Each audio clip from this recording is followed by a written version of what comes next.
18 अगस्त 2019 के सुबह तकरीबन 8 बजे बेंगलुरु के जाने माने बिजनेसमैन अजय कुमार जैन अपने ऑफिस जाने के लिए वॉशरूम में नहाने के लिए दाखिल हुए, लेकिन तभी अचानक उनके वॉशरूम में भयंकर आग लग गई। मौके पर पड़ोसी और फायर ब्रिगेड की गाड़ियां पहुंची और आग को काबू कर लिया गया। पुलिस उनकी पोस्टमार्टम रिपोर्ट का इंतजार कर रही थी ताकि उस केस को बंद किया जा सके, लेकिन तभी अचानक खुलासा हुआ कि यह कोई हादसा नहीं बल्कि एक सोची समझी साजिश के तहत किया गया खौफनाक कत्ल है। कौन है कातिल, ये जानने के लिए आप रिपोर्ट में बने रहिए। नमस्कार, आदाब दोस्तों, मैं आपका साजिद सैफी हूं और आप हमारी खास पेशकश बेपर्दा देख रहे हैं। और बेपर्दा में आज बात कर्नाटक के बेंगलुरु में हुए बहुचर्चित जय कुमार जैन हत्याकांड की।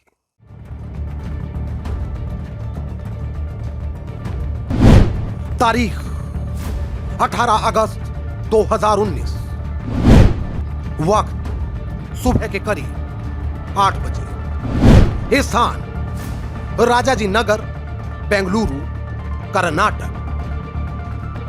यह सुबह का वह वक्त है जब सभी लोग घरों से अपने दफ्तर आदि निकलने को जद्दोजहद में जुटे होते हैं। बेंगलुरु के राजाजी नगर निवासी जय कुमार जैन आज दुकान जाने के लिए अपने निर्धारित समय से लेट हो चुके हैं। शायद यही कारण है कि अब वो बहुत तेजी में वॉशरूम में घुसे, मगर ये क्या, उनके वॉशरूम की खिड़कियों से धुएं का एक अजीब गुबार हवा में तैर रहा है। शायद अंदर आग लगी है और अब आग की लपटें तीसरी मंजिल पर स्थित वॉशरूम से बाहर तक निकलने लगी। घर में जय के अलावा फकत उनकी 15 वर्षीय नाबालिग बेटी है। पिता वॉशरूम में है और वहां से आग की लपटें निकल रही हैं। यह देखकर नाबालिग की चीख निकल गई। वह मदद की गुहार लेकर बाहर की तरफ दौड़ी।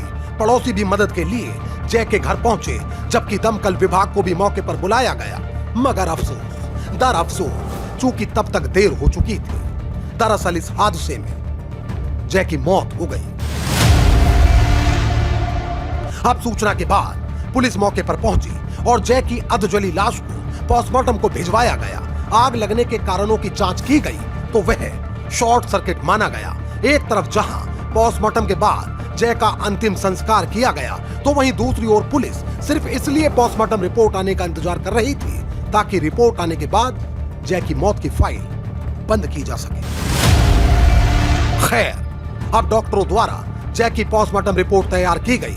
रिपोर्ट पुलिस अधिकारियों की टेबल तक पहुंची, मगर ये क्या, जैसे ही जय की पोस्टमार्टम रिपोर्ट अधिकारी ने पढ़नी शुरू की तो उसके माथे पर पसीना आ गया, क्योंकि रिपोर्ट में साफ साफ लिखा गया था कि जय की मौत आग में जलने से नहीं हुई, बल्कि उसको तो किसी धारदार हथियार से कत्ल किया गया है। हादसा हत्या की शक्ल में तब्दील हो चुका था, लिहाजा अब इसके मुतालिक आला अफसरान को आगाह किया गया, जबकि उनकी निगरानी में एक बार फिर जय कुमार जैन हत्याकांड की नए सिरे से जांच शुरू की गई। सवाल है कि क्या वाकई जय को किसी ने कत्ल किया? अगर हां तो किसने? और यदि ऐसा हुआ था तो फिर क्यों कर उनकी नाबालिग बेटी को इसकी कानों कान भनक नहीं लगी? खैर, कहानी के इस पहलू पर हम जल्द वापस लौटेंगे, मगर आइए उससे पहले समझते हैं कि जय कुमार जैन कौन है। मूल रूप से राजस्थान के रहने वाले जय कुमार बेंगलुरु के रजनी नगर इलाके में एक कपड़े की दुकान चलाते थे। जय का ताल्लुक एक संपन्न परिवार से था। उनके पास न तो धन दौलत की कमी थी और न ही ऐशो आराम की। जय के परिवार में उनके अलावा उनकी पत्नी, एक बेटा और एक बेटी थे। जबकि जिस वक्त ये घटना हुई उस वक्त जय कुमार की पत्नी और छोटा बेटा पुडुचेरी में किसी विवाह समारोह में शामिल होने गए थे। जांच को दिशा देने के लिए पूछताछ की शुरुआत जय की नाबालिग बेटी से की गई। पुलिस ने पूछताछ की कि जब आग लगी थी तो सबसे पहले घर में दाखिल कौन हुआ। लड़की ने पड़ोस के रहने वाले 19 वर्षीय प्रवीण का नाम बताया। अब पुलिस ने उन दोनों से अलग अलग पूछताछ की। दोनों के बयानों में विरोधाभास होने के चलते पुलिस का शक गहरा गया। पुलिस ने तत्काल इन दोनों को पूछताछ के बाबत हिरासत में ले लिया। अब इन दोनों से सख्ती से पूछताछ की गई तो एक ऐसे गुनाह से पर्दा उठा जिसने सभी को हैरत में डाल दिया। कहा जाता है कि कक्षा 10 में पढ़ने वाली जय कुमार जैन की 15 वर्षीय नाबालिग बेटी का उसके पड़ोस में रह रहे 19 वर्षीय प्रवीण कुमार से प्रेम संबंध था। धीरे धीरे ये जानकारी नाबालिग के पिता को हुई तो वह उनके इस रिश्ते का विरोध करने लगे। कहा जाता है कि कई बार उन्होंने अपनी नाबालिग बेटी को समझाया और एक बार तो नौबत ये आ गई कि उन्होंने अपनी नाबालिग बच्ची पर हाथ भी उठा दिया। अपनी बच्ची के भविष्य को लेकर हमेशा चिंता में डूबे रहने वाले जय कुमार जैन को नहीं पता था कि बच्ची अब इश्क में इस हद तक अंधी हो गई है कि वह अपने ही पिता को अपना दुश्मन मानने लगी है। उसके बाद एक योजना के तहत नाबालिग ने प्रवीण के साथ मिलकर ना सिर्फ अपने पिता के कत्ल की खौफनाक इबारत लिखी बल्कि जिस रोज उसकी मां और छोटा भाई शादी में शरीक होने दूसरे शहर गए उस रोज योजनाबद्ध तरीके से इन्होंने उस इबारत को अमली जामा भी पहना दिया।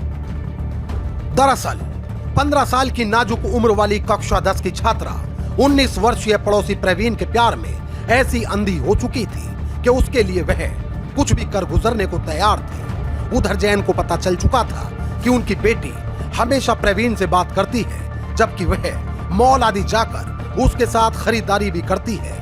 इसलिए अब उन्होंने न केवल अपनी नाबालिग बेटी की गतिविधियों पर नजर रखना शुरू कर दी बल्कि उन्होंने बेटी का मोबाइल फोन भी छीन लिया। नाबालिग बेटी के भविष्य को लेकर चिंता में डूबे पिता ने कई बार बेटी को प्रवीण से दूर रहने की चेतावनी दी। कहा जाता है कि बेटी की हरकतों से तंग आकर घटना के कुछ दिन पहले जय ने बेटी पर हाथ भी उठा दिया था जबकि एक रोज उसे घर के एक कमरे में बंद कर दिया गया था। इस सजा से लड़की अपने पिता से बहुत नाराज थी। इसी के चलते प्रवीण और लड़की ने जय कुमार को खत्म करने और आजादी पाने के तरीकों पर चर्चा की। उसने हत्या की योजना तब के लिए बनाई जब उसकी मां पूजा देवी और उसका छोटा भाई शहर से बाहर गए थे। योजना के तहत जब पूरा परिवार शादी में जाने वाला था तो बेटी ने पिता के खाने पीने का ख्याल रखने का हवाला देते हुए शादी में जाने से इनकार कर दिया।